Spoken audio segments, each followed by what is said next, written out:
In Romans 1, St. Paul offers us a teaching on the origins of sin. In short, he says that everything stems from humanity being ungrateful to God.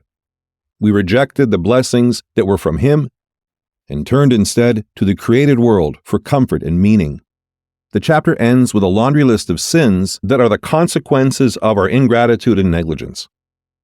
Reading this list of iniquities, it's easy for us to be shocked and offended at how deplorable people could be.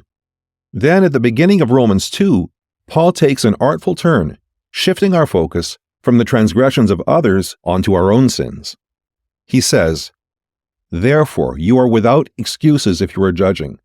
For in passing judgment on another, you condemn yourself, because you pass judgment, yet practice the same things."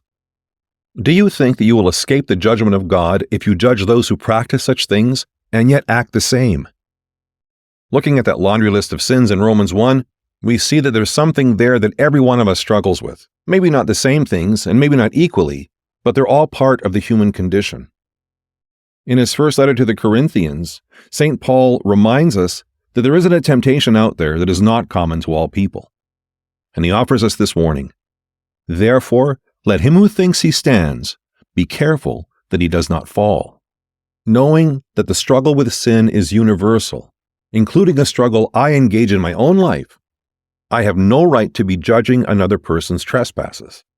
Because, as St. Paul reminds us in Romans 2, by condemning the sin of my neighbor, I also pass judgment on my own sin. This is Jesus' warning in Matthew 7 from the Sermon on the Mount.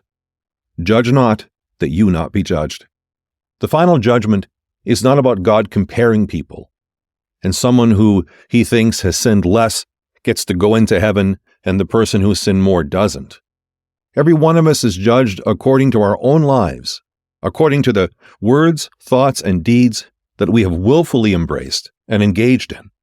If I am to be delivered from the tyranny of sin in my life, I need to embrace a heart of repentance, trusting in the grace of God. We do not deliver ourselves from our own sins by highlighting the sins of another.